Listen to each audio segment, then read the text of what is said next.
Hi, welcome to Unity Spiritual Center of Lansing. I'm Reverend Sharon Ketchum here with you for an inspirational message for this week. Hopefully you'll find something in it that will touch your heart and lift your spirits. And to get us started, I can always use help with lifting spirits. We have a wonderful video to share that was gifted to us from Unity on the Bay. This is their choir. They've done a song for us before, and this week it's Put a Little Love in Your Heart. So sing along, clap along, dance along. Open up your heart and put a little love in it.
I think that was just so much fun.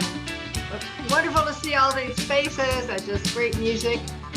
And I do have kind of a commitment in my household that whenever there is a beautiful piece of artistic work and has credit, share the credits, really honor all those people who shared their gifts, who shared their joy, who shared their love, and shared their hearts. The Unity on the Bay Choir down there in Miami, Florida. It may be a bit warmer than we are here. Really bless them for the work they do so joyfully. And this truly is a lot of work. It's just tremendous to the technology involved to do this. So, did you get a lot of love in your heart with that? Well, I'm going to start a story about somebody who couldn't find the room to put a little love in their heart. It's a story about this seaman who he was back in town and he was at a bar and imbibing quite heavily. And he actually kind of passed out on the table, and his friends thought they'd play a joke on him. So they got some really stinky cheese spread and they spread it on his mustache. He had this wonderful big mustache. And the smell was so strong, he woke up with a start. Couldn't figure out what was smelling so bad. So he walks outside of the bar, sniffs around, walks back in, walks around the room. Finally, just plops back down in his chair and goes, oh, what's the use? The whole world stinks. Well, sometimes it feels that way, right? Sometimes it feels like the whole world is just a rotten mess. It stinks. And when we have those kind of feelings, I want to share with you a story from a Sunday school lesson that might serve you well. This woman was teaching Sunday school one day, and she gave the kids an exercise that they were to go home and find something beautiful in their home and come back and tell their classmates about it the next Sunday. Well, next Sunday came, this one little girl, when it got to her, she goes, there is nothing beautiful in my house. She lived in abject poverty. It was really a shack of sorts, and everything was used and tattered and worn. She goes, there's nothing beautiful in my house except the sunshine on baby's curls. And the Sunday school teacher praised her for finding something beautiful. And something about that moment took with her. And many years later, after the Sunday school teacher had passed, her husband had to be teaching a lecture at a local university. And this very distinguished woman walked up to him and said, I have to share with you what a difference your wife made in my life. And she mentioned the exercise. And she said, from that day forward, that whole idea of finding something beautiful made all the difference in the world. It was just a simple exercise, but it made a profound difference in my life. And so it is with us, that simple attitude adjustment of looking for something beautiful or something peaceful or something that brings joy or delight, no matter what the overall circumstances look like, can have a real transforming effect to your life. It's simple, but it totally is so powerful. Well, the last few weeks we've been talking about a cycle of abundance. I wanted to share that with you. Oh, let's go past this one. There we go. There is a cycle of abundance. And the concept of this is that there's this area of consciousness, of beingness, where it is in the flow and it's full and it's easy. But very often we find ourselves outside, like we don't belong in that thing. We find ourselves outside in the darkness of scarcity, where the overwhelming thing is the world stinks. There's not enough. There's no hope. This is life. I'm meant to suffer. And that whatever painful condition it is, that this is the norm and that it will never change. It's really a tough way of living. What I want to talk about today is inside that circle of abundance, there's 6 different areas. And I'm going to talk about the 3G force. And the G force, technically, is a scientific term that means the force of one object against another. The strength of a 1G force is the strength of gravity to hold us to Earth. That's the G force that holds us here.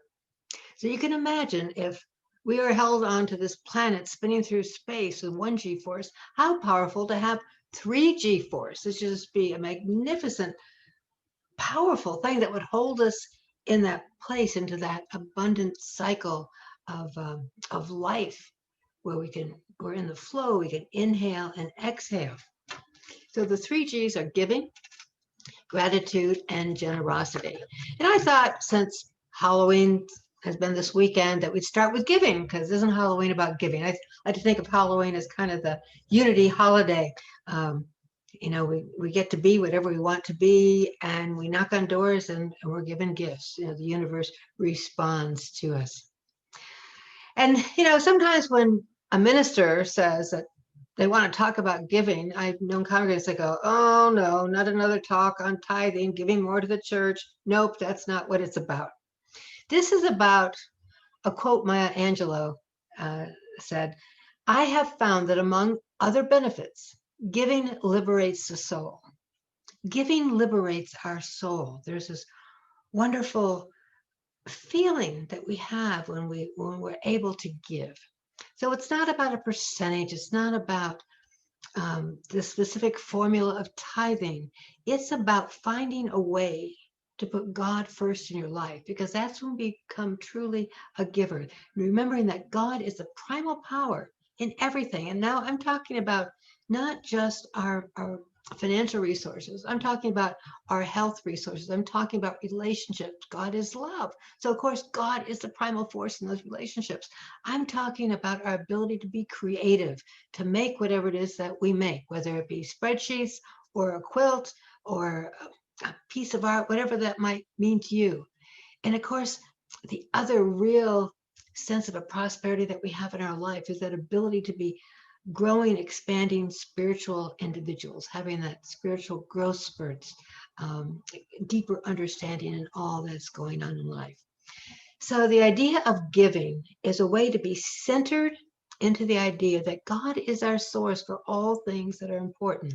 And there was a wonderful poem written by Hannah Kohas, it's called The Prayer of Faith. It was put into a song by Richard Mekdeci. So I want to share a little bit with you because this really sums it all up so well. So there's our cycle of abundance. And let's bring up Richard and his music based on this poem. It's very catchy. The words will stay with you. I think when you hear them sung, it's easier to remember them and think them. God is our source. God is my help in every need. God does my every hunger feed. God walks beside me, guides my way through every moment of the day. Wherever we are, God is. Wherever we go, God is. Let everybody know God is, and all is well.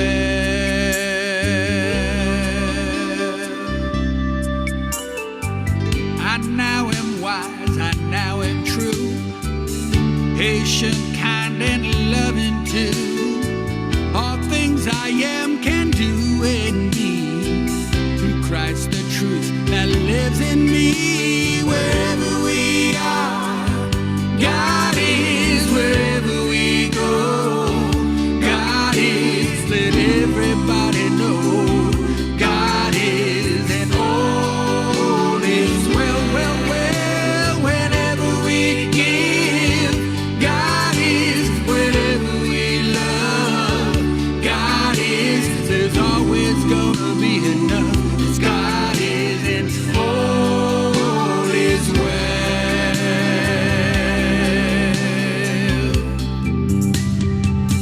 God is my health, I can't be sick. God is my strength, unfailing quick. God is my all, I know no fear. 'Cause God and love and truth are here. Wherever we are, God is. Wherever we go, God is. Let everybody know God is, and all is well, well, well. Whenever we give, God is. Whenever we love, God is. There's always gonna be enough, 'cause God is, and all is well.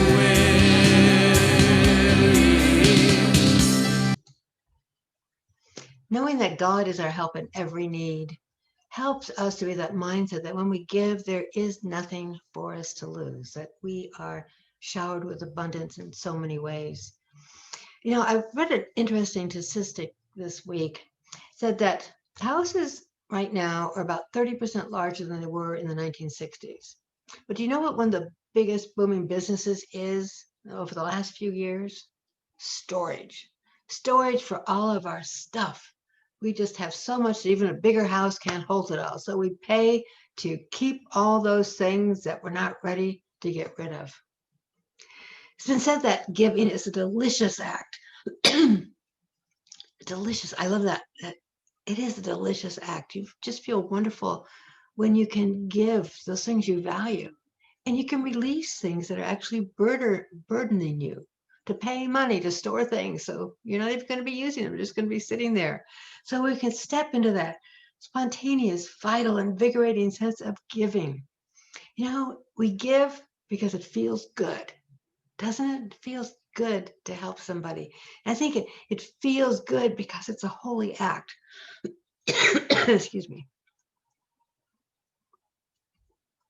I call it a holy act because when we give, we're acknowledging God is our source, that God is our help in every need. God is our strength. God is our hunger feed, that wherever we are, ultimately, it is good, it is well, because God is there with us. So entering into those holy acts on a regular basis, it's just a marvelous way to be. And think about how we give. One of the most fun and miraculous movements that took on in the United States over the last few decades, I thought was random acts of kindness, senseless acts of beauties. And I bet you every one of us has at some time at least paid for the coffee for the person behind us in line, done one of those random acts of kindness. And it just felt kind of delightfully secretive. We got to do this good deed and nobody knew who we were. And we just got to walk away from it, just smiling and just feeling warm in our heart. I mean, because giving is not about bartering. You don't ask for it back, right? How many of you that gave away Halloween candy last night would go out there and go door to door and ask for it back? Of course not, because you gave it and you gave it with joy, you gave it freely. And so it is with us. We just have this wonderful inner growth when we let things go with that kind of joy of acknowledging that we are connected to the infinite source, that we are in a flow that is unimpeded and unlimited. So then the act of giving, equally important force is the state of gratitude. Gratitude focuses our attention. And we know that our energy goes where our attention is. Our attention is what grows our energy in that direction. And whatever we give attention to becomes our reality. Our reality shows how we show up in the world, how we inhabit the world, how we orient it to the world. So it's very important what we give gratitude for, where we put our energy, where we put our intention. Now, practicing gratitude, of course, that was a piece of etiquette you probably learned as a young child. Always say please and thank you. If somebody gives you something, you say thank you. And of course, as we get older, we know real gratitude is a little bit deeper in that. It's a sense that we carry with us every moment of the day. And these days, in the middle of a world pandemic, in the middle of a contentious election, sometimes the news cycle can make it a little bit difficult to really find something to be grateful for. And in those times, what I ask you is to think about that story of the little girl in Object Poverty who found beauty in the sunlight on the baby's curls. Because you too, there is something in your life that you can be grateful for. And there's a wonderful practice that says, and you may have done this, that when you get up in the morning or when you go to bed at night, you think of 10 things you could be grateful for that day. And sometimes your gratitude might simply be a Kleenex to wipe away your tears because it's really tough out there right now. Sometimes your gratitude might be that you have gas in your tank so that you can take a drive, look at the winter trees. Whatever it is, find that beauty, find that thing that you can be grateful for, because we know that the more gratitude we can find within us, the better way we give our attention to the world. We set ourselves up into a world where we acknowledge that it's here to support us, not out to get us. So practicing gratitude, I said 10 times a day or 5 times a day. Just get in the practice of it, whatever you can cope with at this time. Find the beauty, find the sunlight on the baby's curls. Marty Schlegelman he's a psychologist, and he talked about learned optimism. Yeah, we can learn how to be optimistic. It's about shifting how we orient to the world.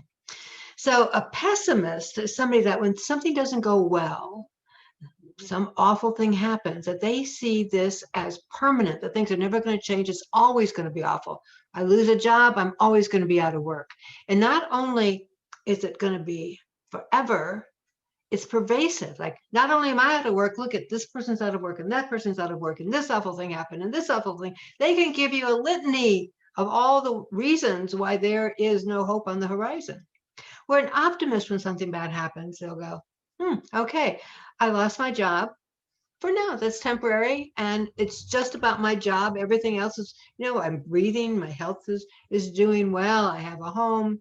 They realize it's just very specific to this one incident happened this way. Now, if you take reverse happenings and say there's something wonderful that happens, and a pessimist will say, oh, okay, so she found a job, but all these other people aren't finding jobs, or all these other people aren't getting well. Whatever they see as a positive, they see as very limited. Where the optimist sees that good, sees that shift, and sees it as permanent, and that it is everywhere. It's not just limited to this one specific event. It's kind of like when things are happening and things are kind of upsetting or struggling. Many of us are, if not all of us, are really experiencing a fatigue from the pandemic. We've been doing these little things all the time and giving up quite a lot to keep not only ourselves safe, but to keep each other safe. And we just want a break. We want relief. And it reminds me of that. Remember that television commercial says, how do you spell relief? ROLAIDS spells relief. Well, of course, it spells Rolaids. But a relief thing is just a temporary break. It's like if you're on a bumper-to-bumper traffic on a highway and you pull off for a rest stop, take a rest, or you get rejuvenated, you get a little relief from that traffic, get back in your car, you get back on the highway, and you're right back into those traffic jams again. So we don't want just relief. We want to shift the way we see things so that there's a permanent shift into that optimistic outlook where we can find the good, we can see the beautiful.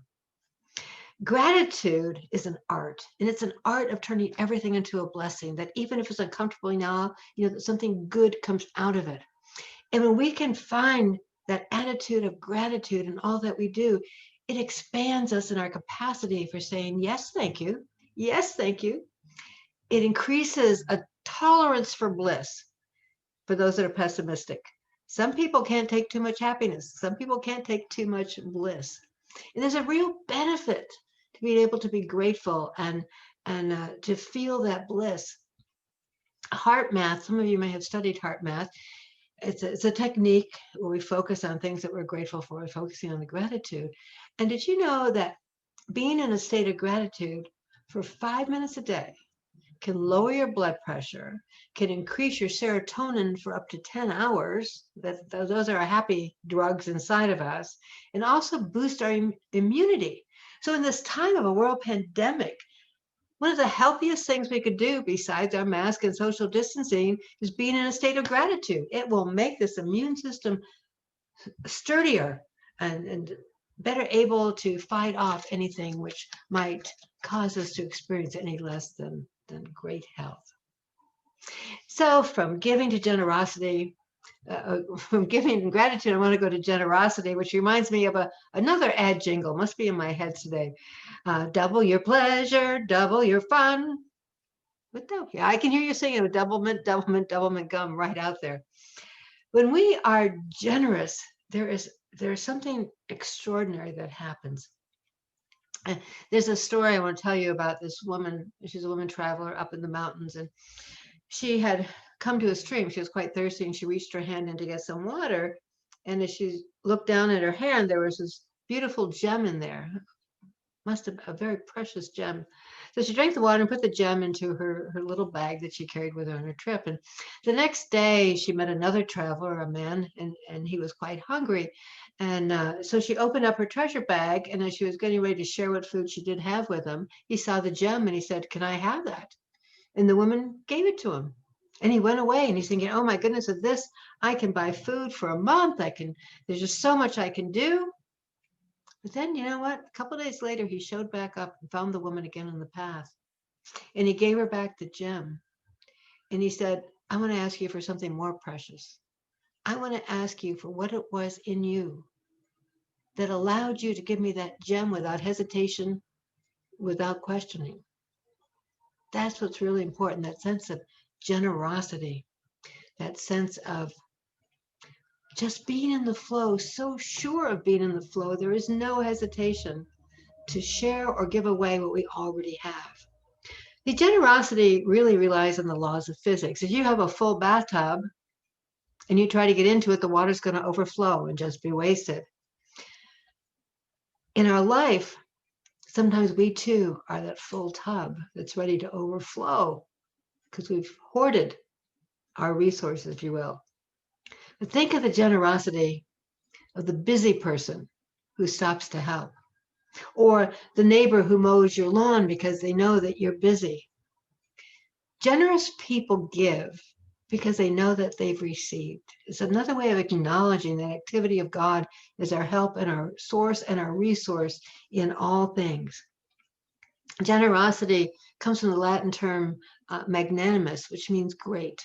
It isn't such a great thing when you really feel that sense of being in the flow, of having your needs met and exceeded in such a way that it's just multiple joys to be able to share this with others. Queen Elizabeth had two great prime ministers. She had Disraeli and she had Gladstone. And it was said that if you had dinner with Gladstone, you left thinking he was the wittiest, most intelligent, most charming person you had ever met.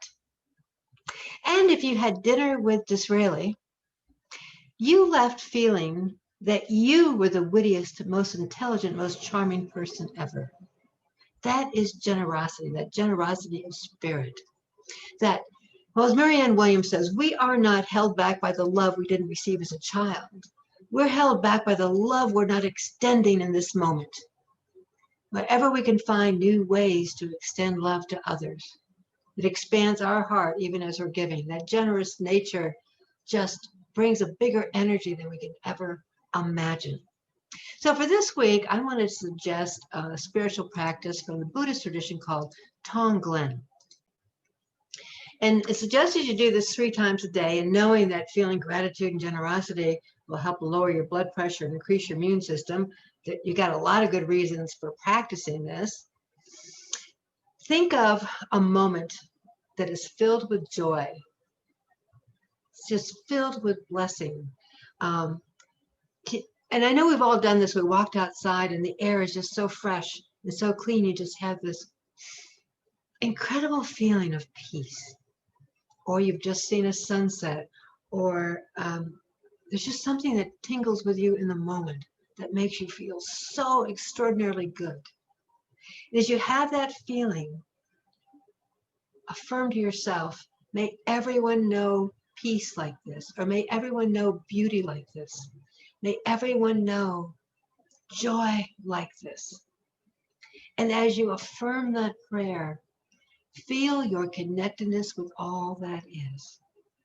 So feel the blessing, joyful moment in your life. Affirm that is available for everyone, every living thing on this planet, that they can know it. And in that blessing, know your interconnectedness with everyone else. It'll be a great week, I promise you. Speaking of gratitude and generosity, this is a gratitude celebration for everybody that supports this ministry. And the joy that we get with sharing our part of our ties and that support with the Congregant's Choice, Punks with Lunch, Rise, supporting people that are recovering from addiction, and the Sunrise Movement, who cares about our planet. So Punks with Lunch for the homeless people. We are covering our community, supporting our community in so many different ways. And that just brings such a joy as the energy just flows and grows. And I know that in your life, you have had wonderful things happen this week. And it's so important that we're going to start right now with taking those times to acknowledge it, really starting that gratitude list for today as we affirm together, divine love through me blesses and multiplies all that I am, all that I have, all that I give, and all that I receive. I praise, give thanks, and am glad. And I hope every other being in this planet feels that same gladness, that same joy of giving, of gratitude, and of generosity. And with that, of course, Unity is on demand. You can watch us all together, binge watch us, or you can watch us whatever your schedule happens to be. Our meditation will be the Tonglen exercise, so I hope you'll join us for the meditation. And of course, we are always a work in progress. God's not done with any of us yet. We just need to learn to be patient. And for those of you that love our closing song, grab a hand next to you as You made the conscious choice to choose love.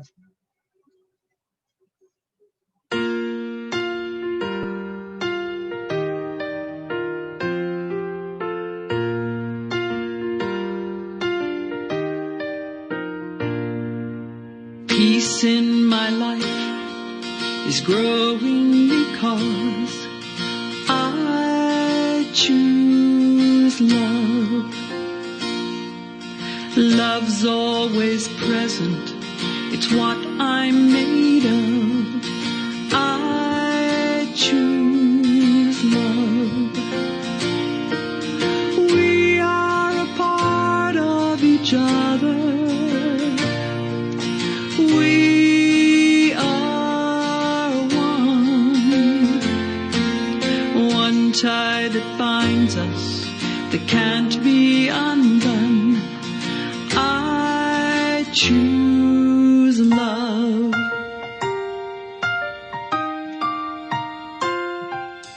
I choose love. Peace in my family